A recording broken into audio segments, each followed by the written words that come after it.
Friends, આજે આપણે RTO માટે લર્નિંગ લાયસન્સની ટેસ્ટ માટે અમુક ક્વેશ્ચન લઈને આવ્યા છીએ. અત્યારે લાયસન્સ ફરજિયાત થઈ ગયું છે. તમે કોઈ પણ વાહન ચલાવો, 2 વ્હીલર 4 વ્હીલર માટે લાયસન્સ જોઈએ છે. એના માટે તમારે પાકું લાયસન્સ મેળવવા પહેલાં કોમ્પ્યુટર આધારિત ટેસ્ટ આપવી પડે છે, જે તમને કાચું લાયસન્સ ત્યારબાદ મળી શકે. તો તેના માટે ચાલો જોઈએ. તમારે કોઈ પણ આરટીઓમાં જાઓ અને તમારે કોમ્પ્યુટર ટેસ્ટ આપો તો તે માટે તમારે થોડી સામાન્ય માહિતી જરૂરી છે. કોઈ પણ તમારે સેન્ટર પર જાઓ તો અડધો કલાક પહેલાં પહોંચી જવાનું. લર્નિંગ લાયસન્સ ટેસ્ટ શરૂ કરતાં પહેલાં કોઈ ઓફિસર હોય એની પાસે ગુજરાતી ભાષા સિલેક્ટ કરવી. એક પ્રશ્ન માટે તમને 50 સેકન્ડનો સમય આપવામાં આવશે અને પ્રશ્નમાં 3 વિકલ્પ હશે. ટોટલ 15 પ્રશ્નોમાંથી તમારે 11 પ્રશ્નોના જવાબ આપવાના રહેશે. આ માહિતી તમારી પાસે હોવી જોઈએ. તો ચાલો શરૂ કરીએ.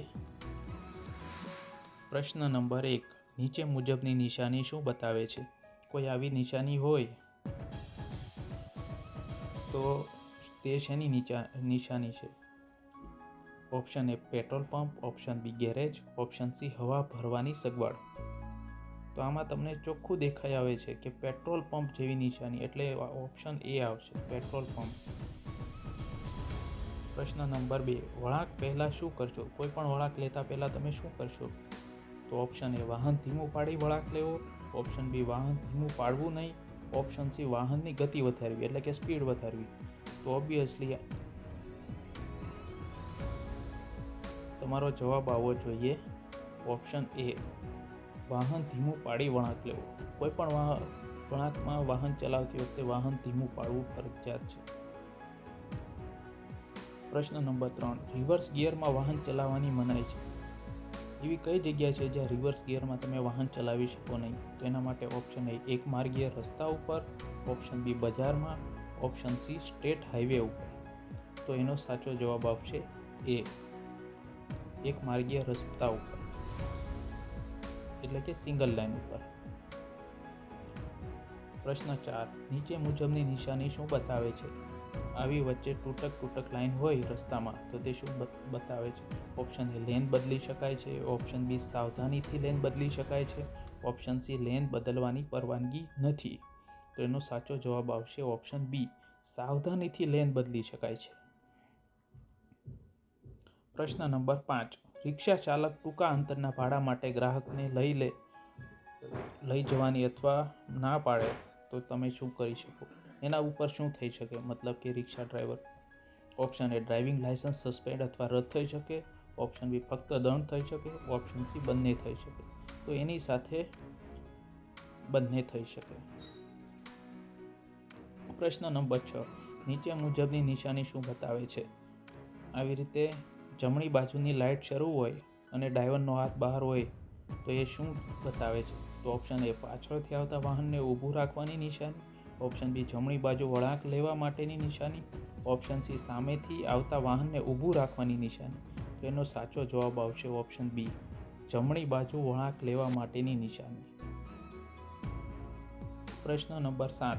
તમે એવા 4 રસ્તા ઉપર પહોંચો છો ત્યાં સિગ્નલ લાઇટ કે પોલીસમેન નથી, કોઈ પણ ઊભું નથી.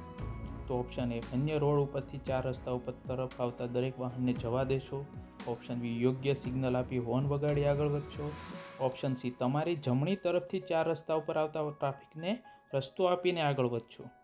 તો એનો સાચો જવાબ આવશે ઓપ્શન સી. પ્રશ્ન નંબર 8. નીચે મુજબની નિશાની શું બતાવે છે? જો ડ્રાઈવરનો હાથ આવી રીતે નીચે ઉપર થતો હોય અને ડાબી બાજુની લાઇટ ઓન હોય, ઇન્ડિકેટર, તો એના માટે ઓપ્શન એ ડાબી બાજુ વળવાનો ઈરાદો છે, ઓપ્શન બી જમણી બાજુ વળવાનો ઈરાદો છે, ઓપ્શન સી બીજા બધા જ વાહનોને ઊભા રહેવાની વિનંતી છે. તો એનો સાચો જવાબ, એને ડાબી બાજુ વળવાનો ઈરાદો છે. પ્રશ્ન નંબર 9. તમે એવા 4 રસ્તા ઉપર પહોંચો છો જ્યાં પીળી સિગ્નલ લાઇટ ઝબકારા મારે છે, ત્યારે તમે શું કરશો? ઓપ્શન એ કોઈ પણ જાતનો પ્રતિબંધ ન હોવાથી જ ગતિએ આગળ વધશો, ઓપ્શન બી થોભાવી લીલી લાઇટ થાય ત્યાં સુધી ઊભા રહેશો, યા ઓપ્શન સી વાહન ધીમું કરીને સલામત લાગે તેમ નક્કી થાય તો આગળ વધશો. તેનો સાચો જવાબ ઓપ્શન સી આવશે. પ્રશ્ન નંબર 10. નીચે મુજબની નિશાની શું બતાવે છે? આવી રીતે કોઈ ડ્રાઈવર ઉપર નીચે હાથ કરે, ઉપર નીચે હાથ, તે શું બતાવે? તો ઓપ્શન એ જમણી બાજુ વળવાનો ઈરાદો છે, સામેથી આવતા વાહનને થોભાવવાની વિનંતી છે, યા પોતાનું વાહન ધીમું કરવાનું. તેનો સાચો જવાબ પોતાનું વાહન ધીમું કરવાનું. પ્રશ્ન નંબર 11. નીચે મુજબની નિશાની શું બતાવે છે? એ ઓપ્શન એ સીધા આગળ જવાનો ઈરાદો, ઓપ્શન બી જમણી બાજુ વળવાનો ઈરાદો, યા ઓપ્શન સી વાહન ઊભું રાખવાનો ઈરાદો. તો એનો સાચો જવાબ આપશે ઓપ્શન સી વાહન ઊભું રાખવાનો ઈરાદો. પ્રશ્ન 12. તમે જ્યારે ચઢાણવાળા રસ્તા ઉપર જાઓ ત્યારે તમે શું કરવું જોઈએ? ઓપ્શન એ વધુ વજન લઈને જતા વાહનને પહેલા અગ્રતા આપવી જોઈએ, ઓપ્શન બી ચઢાણ ચડતા વાહનને પહેલા જવાની અગ્રતા આપવી જોઈએ, યા ઢાળ ઉતરતા પહેલા વાહનને જવાની અગ્રતા આપવી જોઈએ. તો એનો સાચો જવાબ છે ચઢાણ ચડતા પહેલા વાહનને અગ્રતા આપવી જોઈએ, ઓપ્શન બી. પ્રશ્ન નંબર 13. નાના સાઇડ રોડ ઉપરથી મેઇન રોડ ઉપર પ્રવેશ કરતી વખતે ડ્રાઈવર શેની અગ્રતા આપશે? તો ઓપ્શન એ ડાબી બાજુથી આવતા દરેક વાહનને જવા દેશે, જમણી બાજુથી આવતા દરેક વાહનને જવા દેશે, યા પસાર થતા દરેક વાહનને જવા દેશે. તો જમણી બાજુથી આવતા દરેક વાહનને જવા દેશે. પ્રશ્ન નંબર 14. નીચે મુજબની નિશાની શું બતાવે છે? ઓપ્શન એ પાછળ આવતા વાહનને ઊભું રાખવાની વિનંતી, કોઈ પાછળથી વાહન આવે એને ઊભું રાખવાની વિનંતી. ઓપ્શન બી પાછળથી આવતા વાહનને પસાર થવા દેશે, ઓપ્શન સી સામેથી આવતા વાહનને ઊભું રાખવાની વિનંતી. તેનો સાચો જવાબ આપશે ઓપ્શન બી પાછળથી કોઈ વાહન આવે છે તો એને જવા દેવા માટેની વિનંતી. પ્રશ્ન નંબર 15. તમે વાહનની ડાબી બાજુથી ઓવરટેક કરી શકો જો ઓપ્શન એ આગળનું વાહન જમણી બાજુ વળવા માટે સિગ્નલ બતાવીને વાહનને જમણી બાજુએ રાખે, ઓપ્શન બી આગળનું વાહન ધીમી ગતિ કરતું હોય તો, યા ઓપ્શન ડી ડાબી બાજુ પૂરતી જગ્યા હોય તો. એનો સાચો જવાબ ઓપ્શન એ આવશે.